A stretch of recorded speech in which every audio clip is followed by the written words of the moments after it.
Matrix, read Keeled. That's where I give you some ideas for books to read, at least 5, one for each day of the week, but I'm not going to say them because you know them all. Anyway, it is the last week of school. I can't believe it. We got out a little bit early, so I guess you're ready to begin your summer adventures. Just make sure it includes reading. You hear me? I'm going to email you and find out if you've been reading or not. Anyway, it is the last week. It's kind of a good thing because this is my last hat to cover this crazy hair. When can I get a haircut? I'm ready for it. But if I do go get a haircut, I'll make sure to bring a book along to read, so I've got something to do while I'm waiting. What am I reading this week? Well, it's a book that was a Christmas present to me. It is Stephen King's book called On Writing. Can you see that? There's Stephen King. And you know what? I've never really read another book by Stephen King, even though he's got all that scary stuff. But I wanted to read this one because I really enjoy writing, and I'm sure that's going to be one of my summertime activities.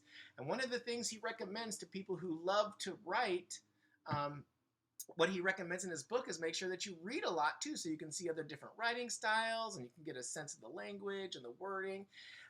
Anyway, the books that I have for you today are all very different types of books, and the writers each have a unique writing style, so maybe you can identify them as you're reading through them.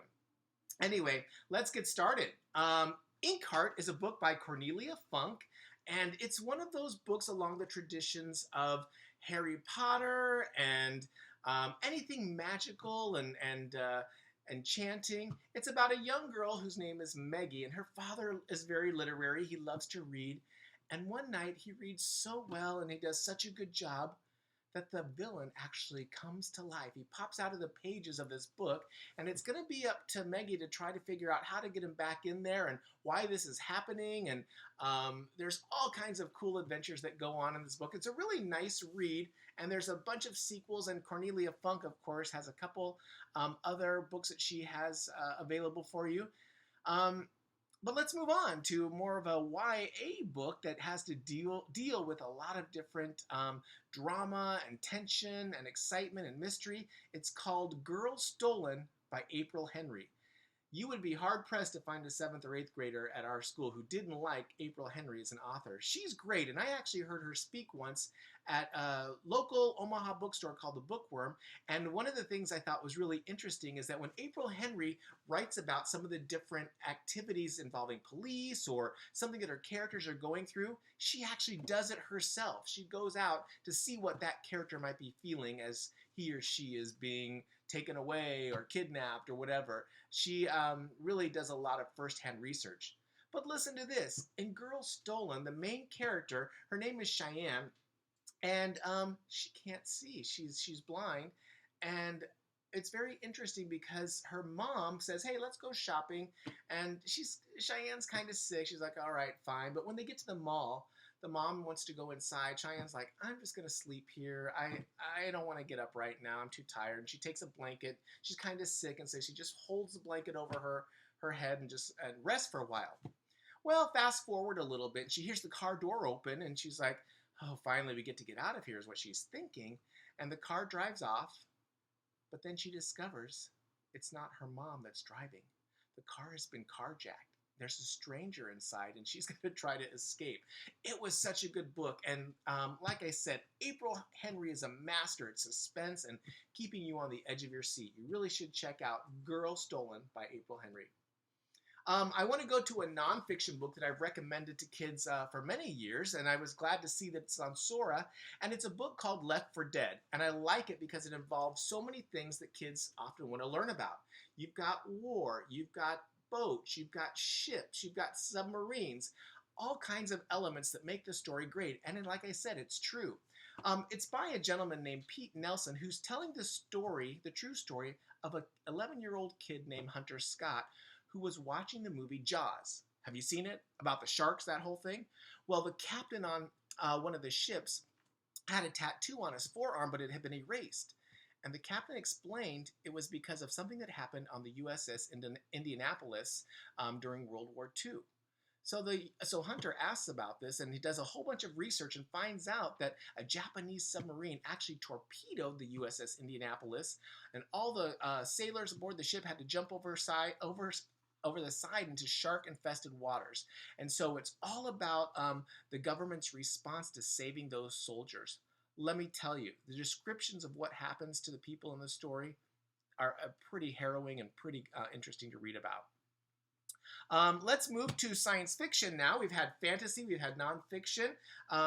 Let's go ahead and talk about some science fiction in terms of a young man named Michael Bay, Prisoner of Cell 25 by Richard Paul Evans. And I like this book a lot, and I think it's perfect for middle school students.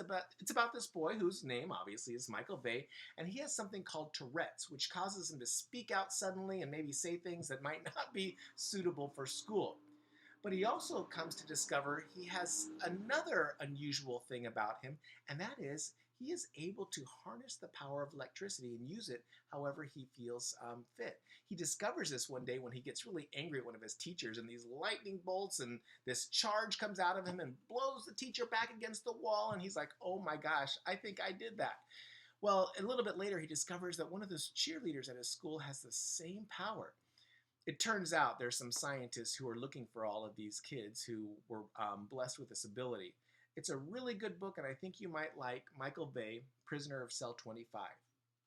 Our last book is based on a Native American legend. It's called Skeleton Man by Joseph Bruchac. And the young girl in it, her name is Molly, and her father grew up on a Mohawk reservation, and he tells a legend of a Native American group that was some hunters were all around a fire, and they're all very hungry, so that they all go off to hunt except for the grandfather. Well, the hunting party is taking so long, the grandfather says, well, I'm just going to take a little bite of my finger. And then he keeps going on. I'm going to taste my hand until there's nothing left of him except this mysterious skeleton. Well, cut to Molly's life right now, and she is at school one day, and she discovers her parents disappeared, and a strange gentleman claiming to be her uncle shows up. And she kind of flashes back to that whole legend of the skeleton man that she heard earlier. It's a really great book, and I encourage you to read a lot of works by Joseph Bruchac, especially if you want to read more about Native American legends. They're really exciting. So I think I have a book for each day of the week, but ladies and gentlemen, I just touched upon this whole time on just a few things that are available. Please continue to check Sora as much as you can to find good materials. Listen to books, read to books, and just entertain yourself and let your imagination run wild, because with reading, that's what you're able to do. So I'm signing off for this summer. For those of you who don't know, I do have a book club that we're doing through Teams. Right now we're reading a book called Front Desk. And I'm sure open up to more ideas. If you'd like to do something this summer, just give me an email, and maybe we can set up a group of people who want to get together to discuss some great reading, all right? The sky's the limit. Please plan lots of interesting things to do, as I said, for the summertime, and take care of yourself. I'm really hoping I get to see all of you in the fall, of course, except for the 8th graders who are going to be moving on to high school, but I'm sure they'll come back and visit Mars and tell us how they're doing. In the meantime, so long for now, and please don't be a stranger, my friends. We are linked through reading, and that's what brings us all together. Bye.